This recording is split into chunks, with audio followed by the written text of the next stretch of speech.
Welcome back to the stream. अभी हम जो चालू करने वाले हैं वो है मिसिंग वैल्यू का जो फाइंड करता है। वो मिसिंग वैल्यू कैसे फाइंड करता है वो मैं आज इस लेक्चर में आपको सिखाऊंगा। तो बिल्कुल टाइम वेस्ट नहीं करेंगे, सीधा चलेंगे क्योंकि ऑलरेडी मैंने कंटिन्यू ही की हुई है स्ट्रीम। देख लो, डेट भी आपको सेम मिलेगी, ठीक है। तो अभी चलते हैं डायरेक्टली क्वेश्चन पे। क्वेश्चन क्या है? That is illustration number 3 brothers. Okay, illustration number 3 देख लेते हैं। क्या दिया है? For what value of X the game is strictly determinable. Okay, X की क्या वैल्यू होगी तो तब जाके हमारी गेम सक्सेस होगी, ठीक है।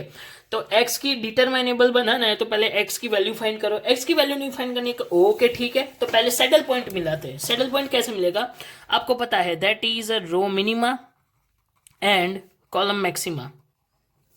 ओके, अभी रो मिनिमा यहां से छोटा, एक्स को नेगलेक्ट करना है सभी जगह पे, ठीक है। यहां पे छोटा कौन है? 2।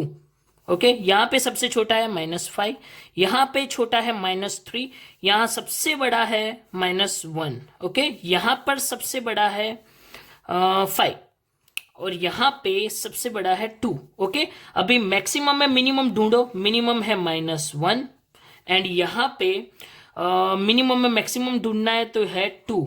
ओके, तो हमें अभी यहां ऐसे क्रॉस में दिए है ना, मतलब कि देखो यहां देखेंगे ना तो x फर्स्ट आएगा, रो वाइज और कॉलम वाइज x फर्स्ट आएगा। वैसे ही ये x को देखेंगे तो रो वाइज और कॉलम वाइज ये बीच में आ रहा है, और यहां देखेंगे तो कॉलम वाइज, रो वाइज और कॉलम वाइज दोनों में लास्ट आ रहा है। अगर लास्ट आता ना दोनों साइड, वैसे क्रॉस चेक करने में अगर दोनों जो लास्ट आते हैं ना, जो कोई भी मिसिंग है वो लास्ट में आते हैं ना, तो शायद उसका कुछ अलग तरीके से होता। पर इसके लिए हमें क्या करना है, जो पहले मिनिमम मिले ना, ठीक है, ये मैक्सिमम है तो मतलब मिनिमम वैल्यू यहां पे हमने मिनिमम फाइंड की, मैक्सिमम में मिनिमम फाइंड की, तो इसको -1 रखो, ठीक है। और ये रो मिनिमम उसमें मैक्सिमम फाइंड की तो ये 2 रखो, बीच में x रखो, ठीक है।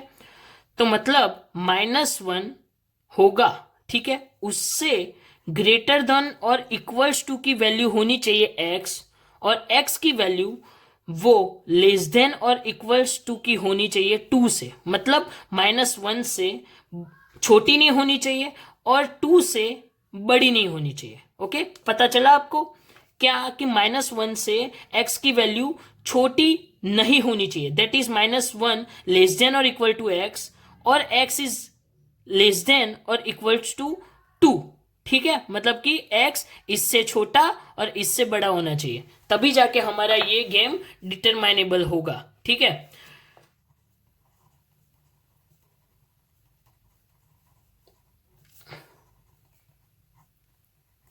ओके, वैसे ही अगर मैंने आपको दूसरी सिचुएशन बताई कि दोनों की अगर लास्ट में x होता कि y होता, ठीक है, वैल्यू, तो हम कैसे फाइंड करते हैं। तो चलते हैं उस नंबर के सम पे।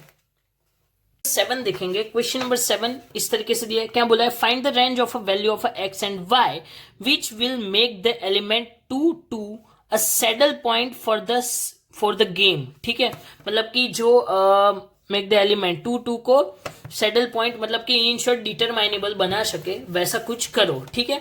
तो सबसे पहले मैंने आपको बताया कि क्या चेक करना है इसके अंदर।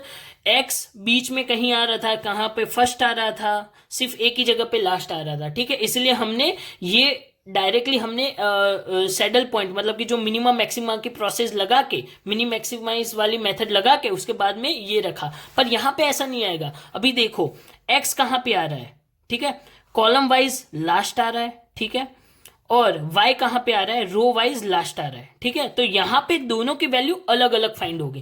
पहले हर एक बार मिसिंग वैल्यू ना, तो उसके अंदर ऑलवेज चेक कर देना है कि कहीं पे, यहां पे देखो, यहां पे सिर्फ कॉलम वाइज ये लास्ट आ रहा था, कहीं पे रो वाइज लास्ट नहीं आ रहा था, पर यहां पे रो वाइज भी एक लास्ट में है और कॉलम वाइज भी एक लास्ट में है, तो इसके लिए इसकी वैल्यू अलग लगेगी, ठीक है। और एक और चीज भी है कि अगर x और y मतलब दोनों एलिमेंट अलग हो गए तो मतलब दोनों की वैल्यू अलग अलग होगी, ठीक है। ऐसे भी हम एज्यूम कर सकते हैं।